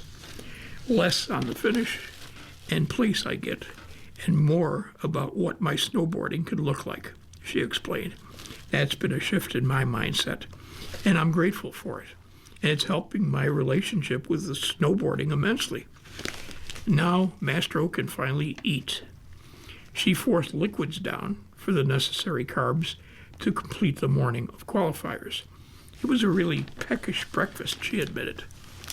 The Bolognese in the in the athlete's lounge, was on her mind after she was done competing Wednesday. The 2021 halfpipe World Championship silver medalist planned on spending a good portion laying down after 3 consecutive days of practice, which means she'll also have some physical therapy sessions. Mastro was the top followed athlete on TikTok throughout the 2022 games, according to her Team USA bio. The main character of her content, other than her peppy personality, is her pup named Pippi, a Chihuahua Pomeranian pit bull mix that has been to more competitions than she can count, because, dogs can't count, Mastro said. Pippi is with Mastro in the Libino Cluster Athletes Village. Having her around, it's great, Mastro said. I rescued her with the intent of traveling with her. She makes my days a lot better. She doesn't care what place I get, still wagging her tail and happy to see me, and I love having Pippi on tour with us. Now, asked if Pippi would be proud of her, Mastro said, yeah, but then she paused. Pippi doesn't know, she said. Pippi really doesn't care, honest to God. Before Mastro dropped into the halfpipe, she did her pre-run ritual, which involves deep breathing and some substantive twists and back cracks. She enjoys taking in the scene and feeling gratitude. It puts her in the moment and centers her. After her second run, though, Mastro's instincts took over with 2 primal chest thumps upon stomping her final jump. I don't know, I can't even explain it, she said. It just makes you feel powerful. Powered all the way to the podium, maybe. New sheriff for the Giants is Tony Vitello. From Bob Nightingale, a columnist for USA Today, Tony Vitello was more nervous talking about a Waymo trip he planned to take in a driverless car this spring than he was for his first day on the job as manager of the San Francisco Giants. Vitello is in his first spring training press conference, Tuesday, February the 10th, rambled, philosophized, cajoled, and turned at the first day of the camp into a businessman's meet and greet. He didn't give out name tags, but required everyone to wear their official spring training jerseys with their names on the back. You want to set a vibe, Vitello said, for what you want your team to be. It's a new era in San Francisco, where the Giants took the biggest gamble in all of baseball this winter with the hiring of Vitello, a wildly successful college coach at Tennessee, but the first to transition directly from a college to Major League Baseball manager in the sport's history. The one thing I will say without hopefully sounding too preachy is college coaches deserve a lot of credit, he said. Excuse me. The biggest challenge Vitello immediately faces is his lack of familiarity with his own team. He coached 2 of the Giants players at Tennessee, outfielder Drew Gilbert and pitcher Blade Tidwell. He recruited, albeit unsuccessfully, 2 Giants to be on his college team. Sam Hentges when he was at Arkansas, and first baseman Bryce Eldridge at Tennessee. But for the rest, well, there was a reason he traveled to meet Young Hoo Lee in South Korea, Willie Adames in the Dominican Republic, and moved into his spring training home 3 weeks ago to meet early arrivals and players who live in the Phoenix area. It's a little different when you don't have the recruiting background as far as relationships go, Vitello said. I just wanted to let everyone know where I was coming from. I think there's decisions and conversations that come with any role. So by now, at least everybody hopefully knows my name. While Vitello claims he rambled during his introductory speech with the team, arriving about 20 minutes late for his first spring training press conference, his boss, Buster Posey, and the players disagreed. Nothing personal against former manager Bob Melvin, who was fired after the season, just 2 months after his option was exercised, but the Giants raved about the energy and passion exhibited by Vitello. It was inspiring, pretty amped up in a good way, reliever Ryan Walker told USA Today Sports. Bo Mel was like a chill. He's at one level. He would introduce himself, tell us what the goal for the season is, and that kind of stuff. It was all in a chill-like voice. Then you get Vitello, who's more energetic. He's coming from college, so he's got this louder voice, bringing more energy to the meeting. It was no different than back in 2014, Hegdes says, when Vitello recruited him out of high school in Shoreview, Minnesota. Hentges was drafted by Cleveland in the 4th round and turned pro. Still, he kept in touch with Vitello over the years, and when it was time for him to decide where he wanted to pitch after missing last season with shoulder surgery, Vitello was the difference maker. We haven't been super tight, Hegdes said, but I kept tabs with him, so I was super excited, and obviously it's super cool to see him again. He gave me a little jab about finally coming to join him, but I told him that he did all right for himself the last 10 years without me. Guys in here who have played for him at Tennessee keep raving about him. He's got a great baseball mind, is a great motivator, and I've heard he's a great leader, a big energy guy. I know it's a different situation going straight from college to the big leagues, but I think he's fully capable of it. Giants All-Star third baseman Matt Chapman says he has spent quality time with Vitello the last few weeks working out in Phoenix, exchanging ideas and thoughts to help the Giants get back to the postseason for the first time in 5 years. The Giants won 107 games in 2021, interrupting the Dodgers' National League West Division title dynasty, but haven't produced a winning record since and are now on their 3rd manager in 4 years. We have high hopes for this team, said Posey, president of baseball operations, who could have brought back future Hall of Fame manager Bruce Bochy. but instead took the gamble with Vitello. Bocce was hired as a special advisor, joining Dusty Baker. You're listening to a reading of today's USA Today on the Niagara Frontier Radio Reading Service. The time is 1:30. Continuing, certainly one spring training morning is not going to validate Posey's bold move to hire Vitello, but being with him in the backfields, watching how he interacted and worked with players, only cemented his decision. The first time I got to see him coaching players was when we were in Korea and he started working with some high schoolers, Posey said, and I just saw a switch come on. I saw it today in the meeting when he's addressing the pitchers. What I've learned about him is that he's really good about turning that switch on when he needs to carry himself very confidently. He talked a lot about mentality and mindset, which I'm a big believer in as well. It's hard to glean too much from the first day of pitchers and catchers, but we're off to a good start. The players immediately embraced the idea of wearing their spring training uniforms with their names across the back. It was a professional look, straight out of the pages of Hall of Fame managers Bobby Cox and Tony La Russa. You look like a professional ball player, you play like one. Putting on your jersey and going out there was like putting on a Superman cape, Walker said. You got out there with a certain composure and a certain mindset. It was Vitello saying, "There's a new sheriff in town, and his name is Tony Vitello. He loves the game and he's passionate about teaching," Posey said.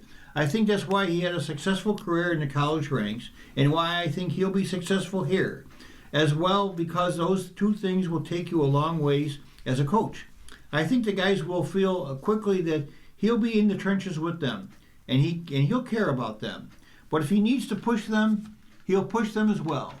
I think Tony's authentic, and for me, if you're too true yourself and authentic, I think people will buy into it.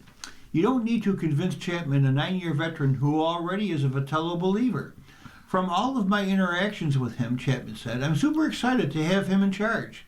I feel like he's going to do a great job for us. I feel like he's got a really good baseball mind. You can tell he's smart and intense and competitive. I think he's going to be a good fit for us. And yes, even without a single day of professional experience. I mean, whether you're playing at the highest level in college or the major leagues or the minor leagues," Chapman said, "winning baseball looks the same. It's pitching, defense, knowing how to run the bases, and then managing personalities and managing guys. So he has a lot of experience doing that. There is obviously going to be a learning curve in some areas. You can't fully know how to run a major league clubhouse unless you've been in one. But I think it's not something foreign to him. He's a baseball guy, you know? He's done things at a high level, so I think the transition will be smooth. The Giants are confident Vitello can make the transition, even giving him the largest contract in history for a first-year manager, paying him $3.5 million annually for 3 years. If it works, the Giants could be trendsetters. If it fails, well, maybe there was a reason this has never happened before in Major League Baseball history. But why hasn't anyone ever hired a manager directly from the college ranks before? I'm assuming, like all of the things that have been written," Posey said, "it's 160 games versus 60. You're dealing with players that are making a lot of money. I do think that there used to be a bigger gap between college and professional baseball. Now I think that gap has shrunk some. If the Giants win and Vitello gets strong reviews, could it open the door for other collegiate coaches? We'll see," Posey said. "I hope I'm not hiring a manager for 20 years. And for Vitello, well, the two words he lives by are risk and challenge. Whether it's the risk and challenge of managing the Giants or the risk and challenge of taking that first autonomous Waymo ride. We're in the Waymo capital of the world, which is kind of creepy," Vitello said. "I think I maybe got to do it just for the experience. I'll probably jump in one of the, at some point. Maybe I'll take a video and document it. But I think I'm going to make sure it's a very short ride. And a long ride as manager of the Giants." And to wrap up the sports section, the United States rips Canada and stakes a claim on gold. This short piece is taken out of context on page 4C. Josh Peter, columnist for USA Today, writes, "The women's hockey tournament at the Winter Olympics ended 9 days early." Well, for all intents and purposes, it did. The gold medals will end up around the necks of the players on the U.S. women's hockey team unless something catastrophic happens. That became clear when the Americans throttled Canada 5-0 Tuesday, February the 10th, in the final preliminary game. Oh, Canada. That was terrible. The fifth goal prompted Canada to pull its starting goaltender. There was plenty of deserving room on the bench. The Americans and Canadians entered the tournament regarded as the top two teams, but the Americans looked like the best team on ice at the Milan Cortina Winter Olympics. Next team, USA, 4-0, will play Italy, 2-0, on Friday. I think if we keep playing like we're playing and focus on a team effort for a full 60 minutes, it's really hard to play against us. This from U.S. goaltender Aaron Frankel. In 4 games, the United States of America has outscored its opponents 20-1. 12 players have scored for Team USA, but the victory against Canada demonstrated even more. There was pushing, there was shoving, there was jostling, there was checking. The Americans got the best of it all, beating Canada on the scoreboard and in the game, measured by physicality. Canada's captain, Marie-Philippe Poulin, was out with an injury, but one player, no matter how talented, is not enough to topple the Americans. In the third period, Canada did play well in spurts, but no team is going to beat the Americans by just playing well in spurts. Not when the Americans' offense is sizzling, its defense is stifling, and Frankel is in goal. She saved everything except for Canada forward Julie Gosling from delusion. Talking about a potential rematch with the U.S. team, possibly in the gold medal game February 19, Gosling said, "If we bring our game and our confidence the way we know we can play, I think we have a great shot against them. The best shot Canada has at this point is for silver. Those gold medals are going to be headed back to the U.S. of A." Turning to the life section of USA Today, everyone wins at Oscars and nominees luncheon. From Brian Alexander of USA Today. If the Oscar acceptance speeches are lame for the global TV audience during the 98th Academy Awards, you can't say Hollywood stars weren't warned to prepare. Academy of Motion Pictures Arts and Sciences President Lynette Howell Taylor laid out a 6-point plan for speech success at the annual Oscars nominees luncheon on February 10th in front of a Beverly Hilton hotel ballroom brimming with awards nominees, including Leonardo DiCaprio for One Battle After Another, Timothy Chalamet in Marty Supreme, Emma Stone for Begonia, and Michael B. Jordan for Sinners. The objective? To put some immortal emotion into the speeches, which will be the soul of the live Oscars telecast on March 15th, ABC and Hulu at 7 p.m. Eastern Time. Taylor started by showing a sizzle reel of past unforgettable speeches. If you want to be on that reel next year, let's get down to business, Taylor said. Inevitably, some of you in the room will be going home with a shiny gold statue on March 15th. We've all seen, and maybe some of you have given, some great speeches and some not so great speeches. Here is Taylor's speech plan. First, write the speech in advance. You will not jinx yourself by doing so. Don't say that you didn't expect it. You do have a 1 in 5 chance of winning. Next, get to the stage quickly, since there are only 45 seconds. The show producers will play you off. This is not to stress you out. You can still say an awful lot in 45 seconds. Make the speech heartfelt and don't list names. Think about what the Oscar means and try to communicate that. Choose one speaker in a group. Have a single voice. Be paperless and no cell phones. It looks better on TV. Don't lean into the microphone. It will pick you up no matter where you are. Speech preparation is important, but the annual luncheon is a major schmooze fest for nominees, a key event in which to be seen and even to have fun as everyone celebrates just being nominated. Latecomer DiCaprio immediately had a lengthy talk with Steven Spielberg in the hotel lobby. Chalamet dove into a group selfie with the songwriters of Golden.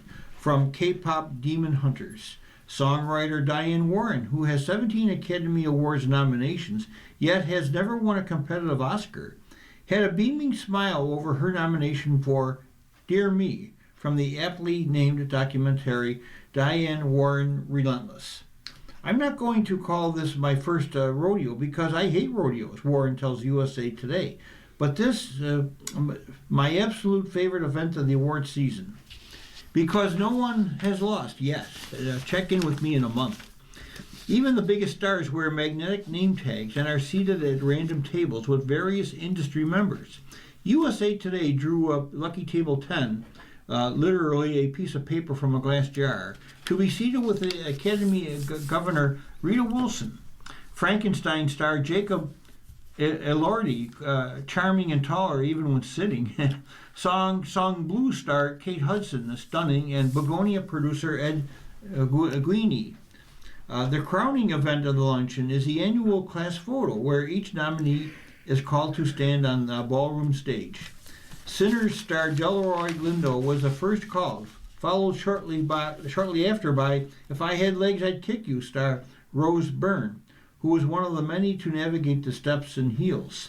Each nominee received loud applause, mostly from Frankenstein director Guillermo del Toro, who pounded the table and found different shout-outs for each. One battle after another star Tiana Taylor was the last to take the stage. Before the class photo was taken, Del Toro gave a final exhortation to his classmates to smile. Say, tamales. Elordi insists Dark Heights is at heart a romantic story. This is a movie review by Patrick Ryan. Is Wuthering Heights really the greatest love story of all time?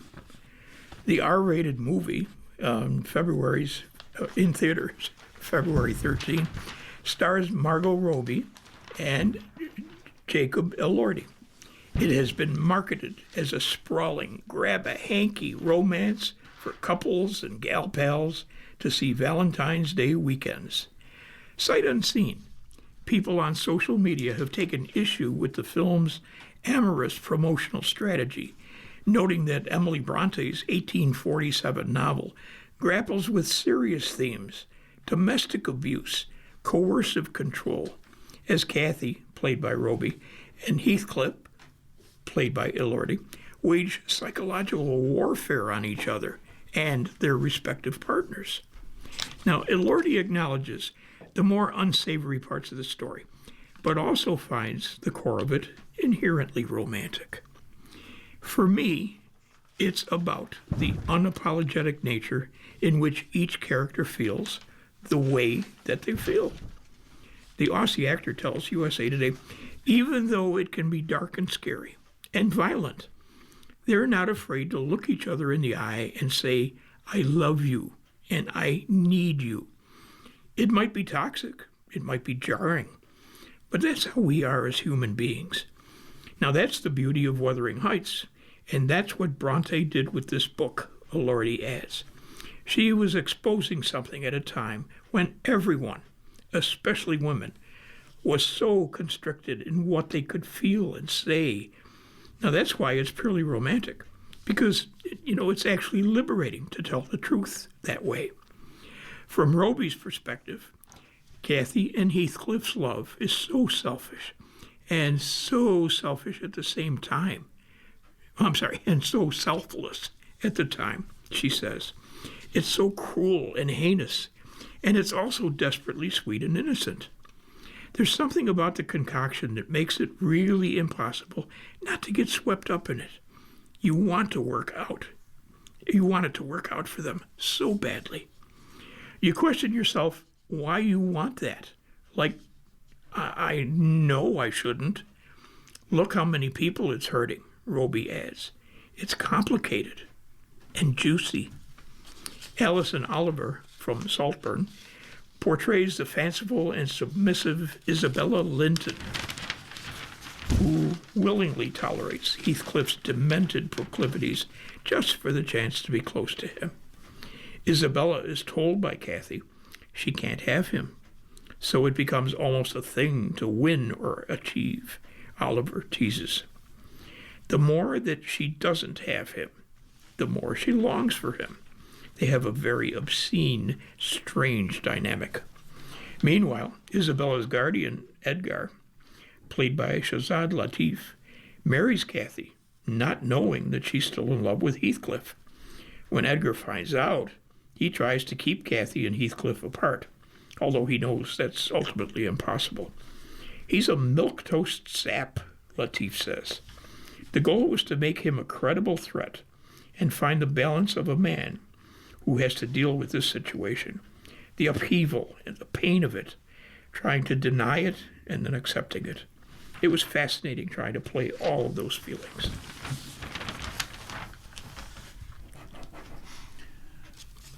Geller takes. Oh, sorry, go ahead. Sorry. You're listening to a reading of today's USA Today on the Niagara Frontier Radio Reading Service. The time is 1:45. Geller takes her turn at last on a new star search from Allison Moses and Brian Alexander of USA Today. Star Search judge Sarah Michelle Gellar does not throw around top scores willy-nilly on Netflix's rebooted talent competition. While fellow judges Jelly Roll and Chrissy Teigen started tossing out perfect five-star marks judging the live show that premiered on January the 20th, the Cruel Intentions star 48 held out. I don't take 5 stars lightly. I wanted to give that 5-star, Geller tells USA Today. I actually felt badly because both other judges had given 5s and I hadn't. It was like, am I just the mean judge? Geller didn't see a Simon Cowell SQ streak on Star Search, which streams live Tuesdays and Wednesdays, 9 p.m. Eastern Time through February 17th finale. The Buffy the Vampire Slayer actress bestowed her first 5-star rating to the last performer on the January 21st episode 2, singer Bear Bailey, whose version of Hard Fought Hallelujah brought Jelly Roll, the song's co-writer, to tears. When Bear came on stage, I was like, that's why I waited, because that was a 5-star performance, Geller says. That performance was the first one that I'd seen this season, where I was like, oh, he's ready to win this right now. Bear was eliminated in episode 4, but Geller can rely on decades of Star Search experience to spot talent. She was a die-hard fan of the OG Star Search, hosted by Ed McMahon during the syndicated show's run from 1983 to 1995 that featured young, up-and-coming stars including Beyoncé, Britney Spears, and Justin Timberlake. Britney Spears, I always remember for some reason. I could always pinpoint her look, the song. But there were so many, like the comedians that I wasn't supposed to watch, says Geller, who didn't even know her good friend and All My Children co-star, Lindsay Price, also appeared on Star Search until researching the show. Excuse me. And I was watching the acting category the other day, and there was a contestant named Mitzi Capture, who was later on Silk Stockings. Geller says, there are people that you don't even realize were on the show. Geller was nearly on the original Star Search, but not Geller, however. The child actress who starred in 1980's Burger King commercials auditioned unsuccessfully for the TV talent show. In the original Star Search, there was an acting category where they'd have 2 performers start the scene, and then 2 performers end the scene. According to Geller, I think I was 5, but I'd been working for a while by then, and alas, I didn't make it.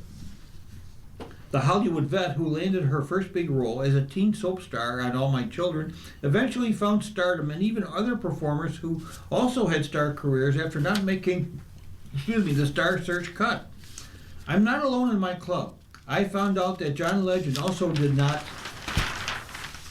make it on, said Geller of Teigen's EOGT winning husband.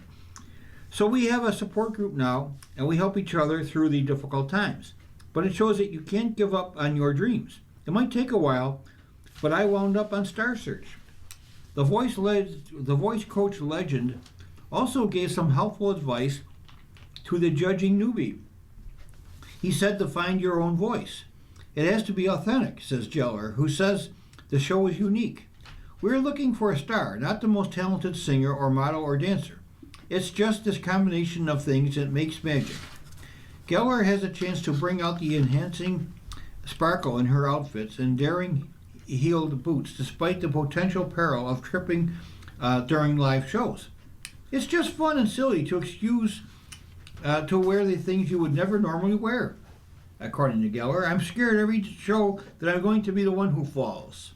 During the live viewing, viewers worldwide can vote for their favorite performers in the global Netflix showcase, a reach that was never possible on the original. The viewers are the fourth judge, Geller says. I talk to Jelly and Christy about this all the time. I was in this industry for a long time before I performed for a worldwide audience. Every contestant on the show has that opportunity. That's huge. Super Bowl 60. Bad Bunny left an Easter egg trail at halftime. Edward Segarra of USA Today writes, now, any Bad Bunny fan worth their salt knows there's always more beneath the musica. Aside from suave showmanship and feel-good Latin rhythms, the Grammy-winning reggaeton superstar who headlined the Super Bowl halftime show on February 8th, gave viewers an assortment of Easter eggs alluding to his Latino heritage and Puerto Rico's fraught political history. The singer, who was born in Bayamon, transported fans to his native Puerto Rico the moment he stepped on stage, walking against a backdrop that resembled the island's sugarcane fields.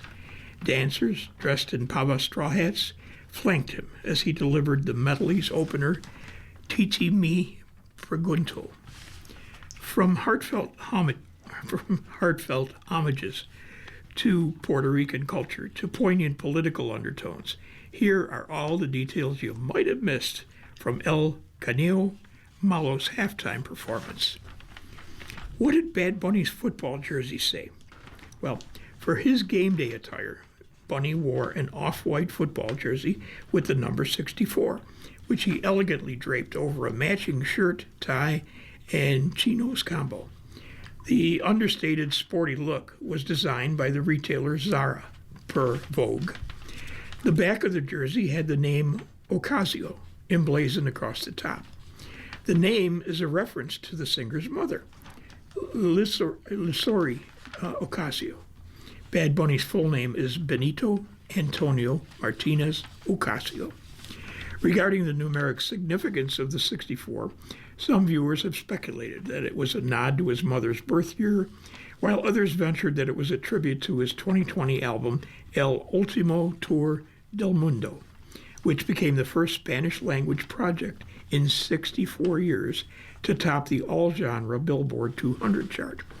Another theory posited that the 64 was a reference to the initial government death toll for 2017's Hurricane Maria, a controversial claim that eventually was corrected to 1,427. Complex magazine also reported that the number may have served as a tribute to the singer's late uncle, who wore 64 as a football player. In a February 9 statement to USA Today from Bad Bunny's representatives, the artist explained it was a nod to his uncle, Cutito. My uncle passed away 2 years ago, shortly after the 49ers lost to Kansas City in the 2024 Super Bowl. I always dreamed of taking my uncle to a Super Bowl. I could not. Bad Bunny brings back Pava Hat. Now, during the opening of his Super Bowl medley, several of the singer's backup dancers, dressed as sugarcane field workers, wore pavas. Those are brimmed straw hats traditionally made from the leaves of the Puerto Rican hat palm. Pavas often were worn by jibaros, which were rural residents who worked on the island as subsistence farmers. At the 2025 Met Gala, the singer wore a revamped pava, which he paired with his espresso brown Prada suit. Spotlight on Puerto Rican cuisine.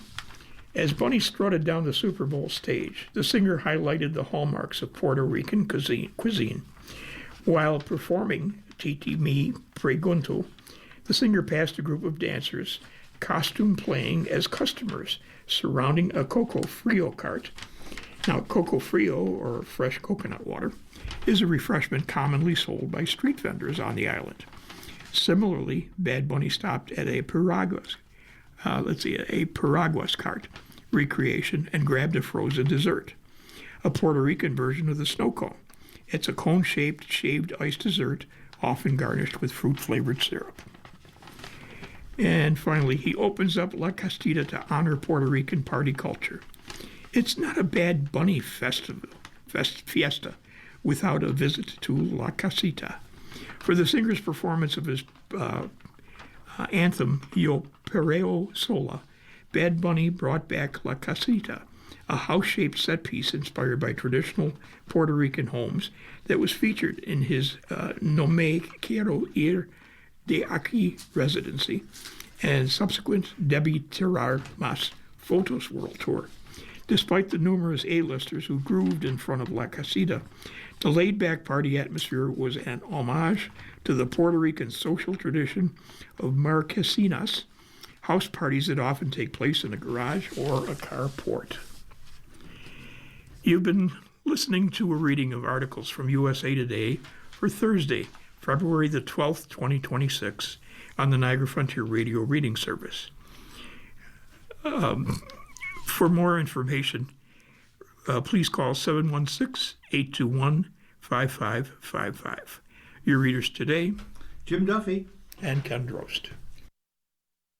If you or people you know shop at any of the Dash's supermarkets, please save Dash's register tapes for radio reading. Our agency receives $2 for every $100 in Dash's register tapes. Radio reading has raised thousands of dollars so far. Anyone can drop off their Dash's tapes to the Niagara Frontier Radio Reading Service at 1199 Harlem Road, Cheektowaga, between William and Clinton Streets. Or Dash's tapes can be mailed to the Niagara Frontier Radio Reading Service at 1199 Harlem Road, Cheektowaga, New York, 14227. Any questions on Dash's tapes for radio reading? Call us at 716-821-5555, and thanks for caring.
The following program is intended for listeners who are blind, have low vision, or have